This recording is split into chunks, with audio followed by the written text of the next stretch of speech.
한때 중동을 휩쓸었지만 정말 수십억 달러의 손실을 보면서 큰 위기를 맞았던 우리 건설사들 있잖아요. 과연 이들에게 다시 봄이 올 수 있을까요?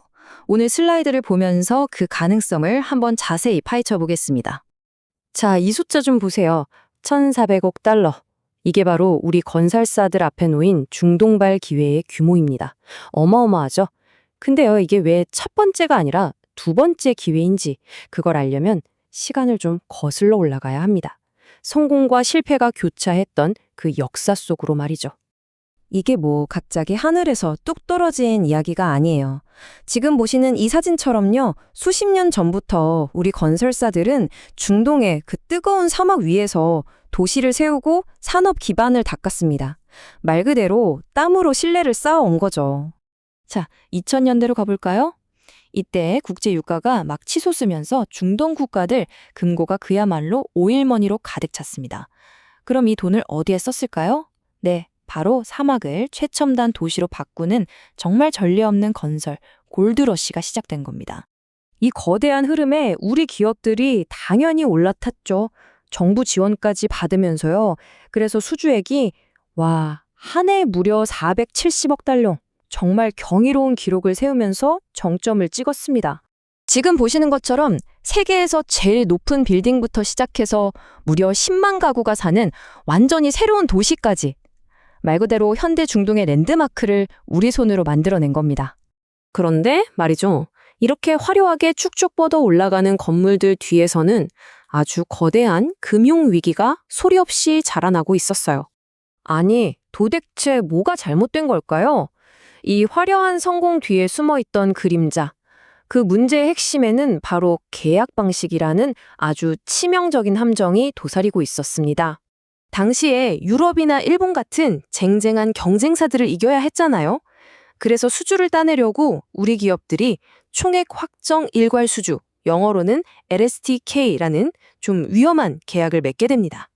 이게 뭐냐면 쉽게 말해서 공사 기간이 늘어나거나 돈이 더 들어도 그 손해는 전부 건설사가 다 떠안는 구조예요. 그야말로 독이 든 성배를 마신 셈이죠. 근데 아시잖아요. 공사라는 게 변수가 많죠. 예상치 못하게 프로젝트가 지연되고 비용은 눈덩이처럼 불어나니까 벌었던 이익이 순식간에 사라지는 겁니다. 시장이 예상했던 걸 완전히 박살내는 최악의 실적, 바로 재앙 같은 어닝 쇼크가 덮친 거죠. 순실 규모요? 정말 상상을 초월했습니다. 2015년 3분기에 한 회사에서만 1.5조 원 손실. 이러니까 업계 최고라고 불리던 회사들마저 파산 직전까지 내몰리는 상황이 된 겁니다. 참 아이러니하죠? 그런데 이런 절망적인 상황에서 지정학적 위기라는 새로운 변수가 오히려 이들에게 재기할 수 있는 발판을 만들어주고 있습니다. 자, 이런 상황을 한번 상상해 보세요. 중동 지역에서 분쟁이 터져서 핵심 에너지 시설이 파괴됐다고 칩시다. 그럼 전 세계 에너지 공급망이 마비되겠죠. 이게 그냥 영화 같은 얘기가 아니라 업계가 실제로 대비해야 하는 아주 현실적인 위협이라는 겁니다. 바로 이런 위기 상황이 두 가지 거대한 건설 수요를 만들어내요. 첫째는 파괴된 시설을 복구하는 재건 사업, 그리고 둘째는 저 불안한 호르무즈 해협을 거치지 않는 새로운 에너지 수송로를 만드는 거죠. 그리고 이 두 가지 모두 과거에 바로 그 인프라를 지었던 우리 기업들에게는 정말 엄청난 기회가 되는 겁니다. 과거에 정말 뼈아픈 실수를 했잖아요. 거기서 제대로 배운 거죠. 그래서 이제는 완전히 근본적으로 다른 방식으로 접근하고 있습니다. 이 슬라이드를 보시면 그 변화가 한눈에 들어옵니다.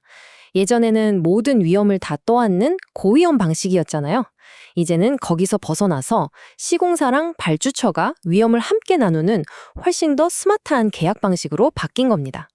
그 대표 주자가 바로 이 피드 연계 EPC라는 방식인데요. 이걸 비유하자면 건물의 설계도를 그리는 맨 처음 단계부터 시공사가 같이 참여해서 이 부분은 위험하겠는데요? 여기는 비용이 더 들 수 있어요 하고 미리 다 파악하는 거예요. 이렇게 잠재적인 위험 요소를 미리 없애버리니까 과거처럼 대규모 손실이 날 가능성을 원천적으로 차단하는 아주 똑똑한 방식인 거죠.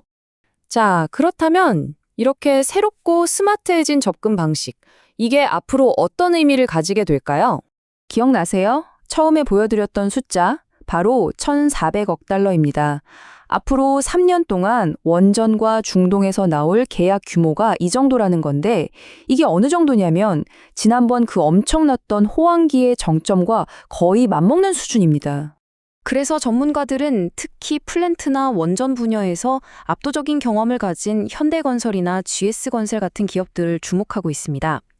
이 새로운 기회의 파도를 가장 먼저 탈 유력한 주자들이라는 거죠. 네, 기회의 문은 다시 열렸습니다. 하지만 진짜 중요한 질문은 이거겠죠.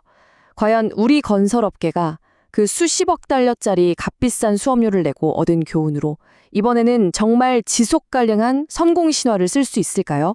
한국 건설의 진짜 시험대는 바로 지금부터 시작입니다.